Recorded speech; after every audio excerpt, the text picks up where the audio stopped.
What's up, guys? So in my last video, I was at Cedric's house and we were fixing Steven's Miata. Now we're gonna go fix Cedric's car. Wait for the car to warm up. And here we go.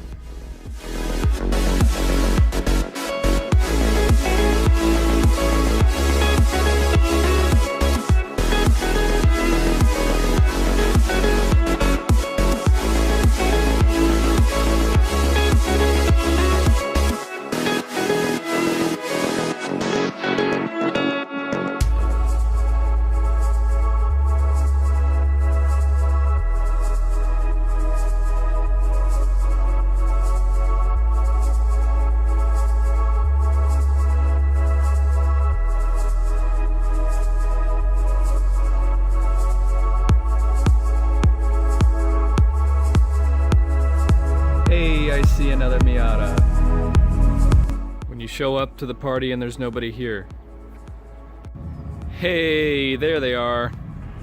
Alright, so we're back here at Cedric's house and we have cookies this time.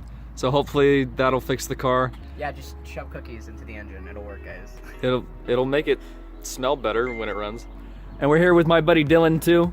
Dylan actually has a 75 Nova, which is his second Nova. And third, yeah. So, you know, we all seem to have like the same cars around here. But there's two Miatas here. We've got two Novas in the group. I mean, I drove a Toyota before, if you look at my older videos, you know. So we're gonna try to fix the Corolla today. We got another few buddies that are gonna come by in a little bit, and I think we still gotta wait for parts. Yeah, I did something stupid. I didn't call in. I checked the website yesterday for this part. And they said they had it in store, but we went in today, and they said this part National City. So we gotta wait. What's the part, Cedric? Show the part. Tell the part. The air intake temperature sensor. So it sits on the side of the airbox and measures your air temperature that comes into the engine. And what happens if it's out of spec or broken? Basically, your car thinks it's cold when it's not, or it's hot when it's not, or way too cold or way too hot, and it'll richen or lean the air-fuel mixture. According to that, it'll mess with timing, it'll do all sorts of weird stuff. So hopefully, we're thinking that's at least part of the puzzle here. Yes. And God knows what's gonna happen. Alright, so this is what we're dealing with. Got a 1.6 4AFE over here, 92, the first generation. There's a lot I've done to this engine. Replaced the head gasket, the cold start injector, thermo-timed switch, what else? Rebuilt the head. Oh, rebuilt the head, yeah. You got the fuel regulator, you did all sorts of stuff. FDR, We got fuel filter. There's a lot. I don't even remember it. He basically tried to, over the last several months, he's been trying to fix it, but we're here today to try and do it once and for all. This is the first time we've actually been able to get kind of everyone together to try and figure it out, and we have high hopes. Yes. And we might have found, like we said with that sensor, we might have found the problem. The weird part is that it ran fine before, and then when he put it back together after the head gasket and rebuilding the head because the timing slipped and bent the valves, and he rebuilt the head, put it back together after that, and it just wouldn't run. And so hopefully we can figure it out, and hopefully it's not something bigger going on. He swears he put everything back together with the timing, and we'll figure it out. Alright, so we're going to show you what it's doing currently as is. Go ahead.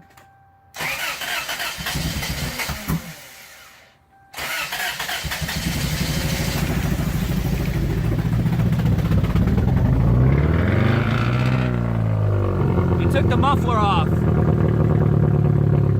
But it shouldn't sound like that.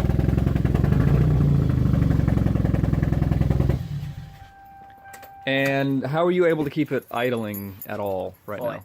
Just foot. It's all in the pedal. Fully pushed down? Yeah. Or if Giving it a lot of gas? Give it a lot of gas to start, and then you're off, and then you start to give it more as it just floods in.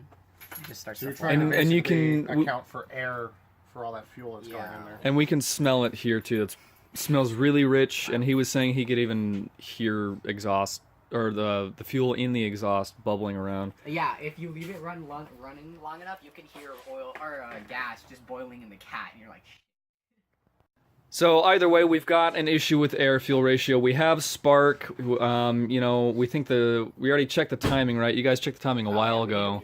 The ignition timing's all good. With my timing light, not Dylan's weird little. It's like a pocket. It's like a pocket timing light. It's like the weirdest. It's like this big with like a light bulb with a wire hanging off of it and with like hair clips. It's pretty janky, yeah. But they were able to use my actual timing light, and so we verify that we have fuel, spark. Obviously, we know we have air, and the compression should be good because everything looked good when you have the head off, right? Yep. We had the brand new rebuilt valve train stuff, so we know all that should be good. And the cam timing should be legit as well. And so far, with the sensors and such that Cedric's already replaced, the only dark horse is that sensor in his hand. Once again, that ambient air temperature sensor. Fuel-injected cars. You know, it's funny, if this were carbureted, there's like, if you have gas and ignition and compression, it will run. That's it.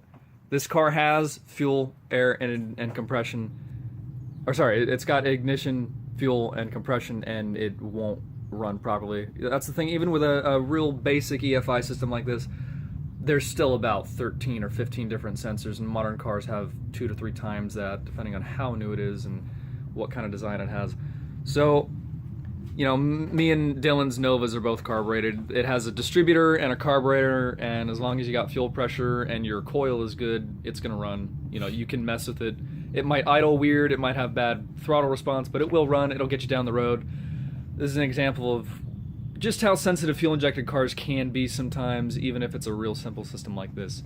So, we're going to wait for people to show up, we're going to wait for parts to show up, and yeah.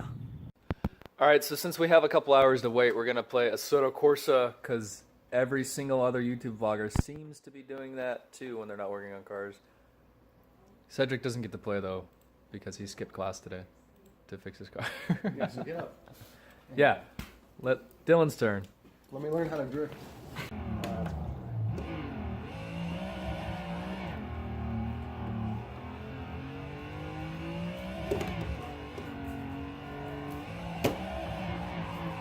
Hey, spun out first try.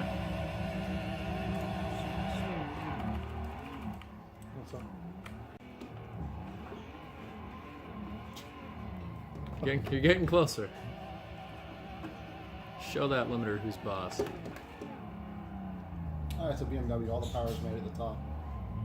All right, so I didn't change the track. we're out of the M3. We're going to the Corvette now.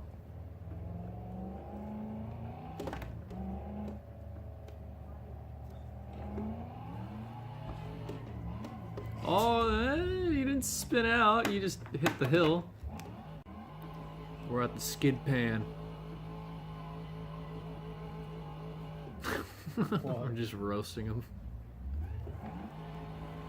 Was that one tire fire for a second? No. You gotta counter steer like way faster than you think you do.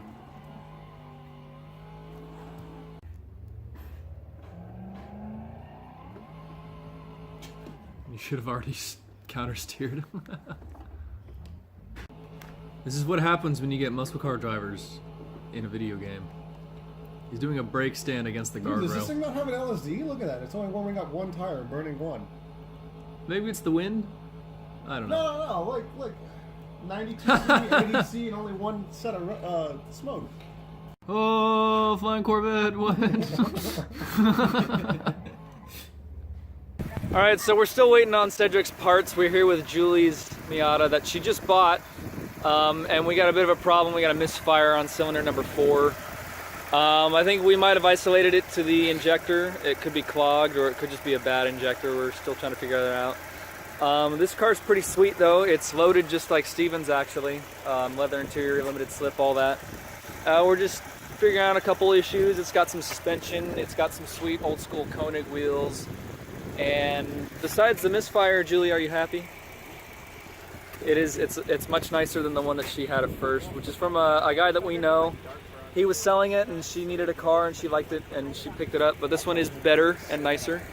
And Cedric might be buying the green one in the future if we can get the Corolla to run and maybe figure that out. All right, so Cedric's parts came in. We're gonna go pick them up. We're all piling in the Rogue. Why are we getting in the Rogue? Why not a Honda? Stop it, salesman. All right, we're back. We got parts, we got food. We're gonna try and fire this sucker up. Hopefully this works. You got a video, you can't just throw it in. I know. All right, so just because this thing's been a nightmare, we're gonna double check everything on the new sensor. Okay, that doesn't do anything. The same way that this read on the old sensor.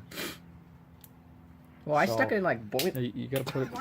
Just throw that anywhere. All right, this is how you install ambient air temperature sensor on a 1992 Toyota Corolla. Ready? Yeah. Just Go. pull your old one out and then put the new one in. Okay. The heck? No. What? It's like keyed.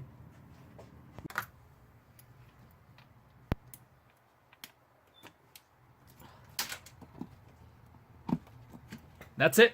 Yes. Now let's fire it up. Hopefully. Do I want to throttle or no throttle? No.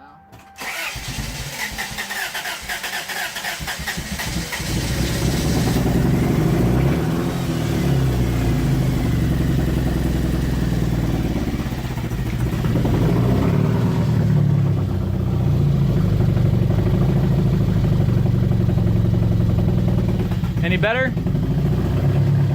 Somewhat. Slightly. Slightly. Like I don't have to floor it to get it, but if I let go, it'll stay.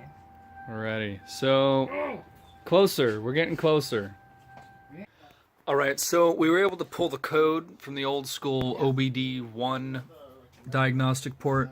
Basically, you jump the connector and then you turn the key on and it'll flash the check engine light and give you different engine codes. But we're having trouble taking the TPS connector off, and once we do that, we'll be able to check the terminals. Today. All right, so we were making some headway on Juli's car because Cedric's car, we were fighting some things, and we found that the injectors, actually the nozzles were broken and that the fuel rail was missing the spacers. So we cannibalized the injectors and the spacers from the green car, put everything on here. Everything seems good. We had to zip tie the connectors back down. A lot of Miatas, the little tabs break off. You can just zip tie them down. If you want, you can get new connectors, but it's not super necessary. So, looks like we got everything tightened up, and I think we're ready to at least prime the fuel rail and check for leaks, and then maybe see if it'll fire up. All right, Dylan's gonna give it a fire. Go ahead. Oh, that seems to run way better. Way better, especially once the smoother fuel idle. rail is primed. You want to try that again real quick? See if it starts from the go beginning ahead. better? That That's starts normal. like the other one now. That is a normal Miata startup. Give it some gas. Oh yeah, much better, much better. All right, people. So, all right, go ahead. You can go ahead and turn it off for now. Now what happens is these fuel rail spacers right here, and yes, I'm wearing Cedric's gloves because my hands were dirty. What happens is these keep the injectors square, basically the output from the fuel rail here. It has to go straight down into the injector, and if you don't have these spacers, which this car did not, it tightens the fuel rail at an angle and it puts pressure on the side of the fuel injector. And what happened was the plastic tip on the injector snapped off almost completely on 2 or 3 of these. So these ones were good from the other car, and it purrs now. What happened before was it was hitting a wall at about 6,500 RPM, almost like a rev limiter. And these cars don't have fuel cut until 7,200 RPM. And so that was obviously not right. But now we're gonna go on a test drive and see what it's like. All right, feels good. Gonna go down the street, see how things feel. Before there was a noticeable decrease in throttle response, and this feels very good.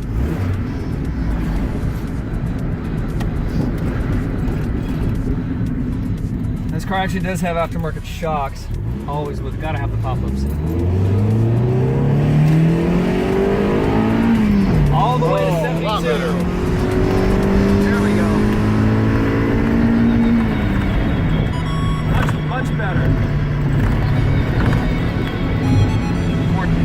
More power in the mid-range.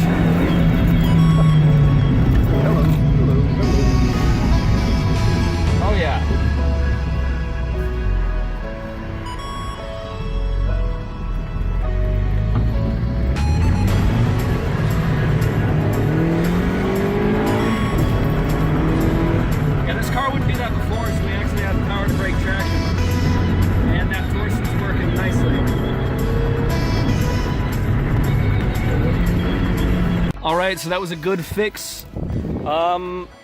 Too bad we couldn't get Cedric's car to idle today.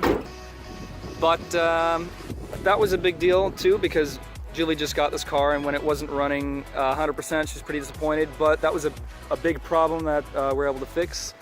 We knocked the Mazda right off the car. Look at that. All right, so we had another couple small things to finish up on Juli's car, but seems like we're all set.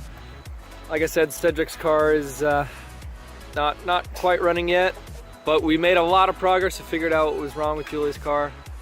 And it looks like we're gonna end it here for the day. Everyone have fun? Sure. Yeah. There were a couple hiccups. He paid me to say yes. I'm sorry. There were a couple of hiccups, but we still got some stuff done. Cedric has another direction to go. Yep. With the it's auto position sensor. So, but the crappy part is on my ear there is a vacuum diaphragm that has to be applied vacuum to be able to adjust the throttle position sensor. So we got to get a vacuum pump for that in order to set it up.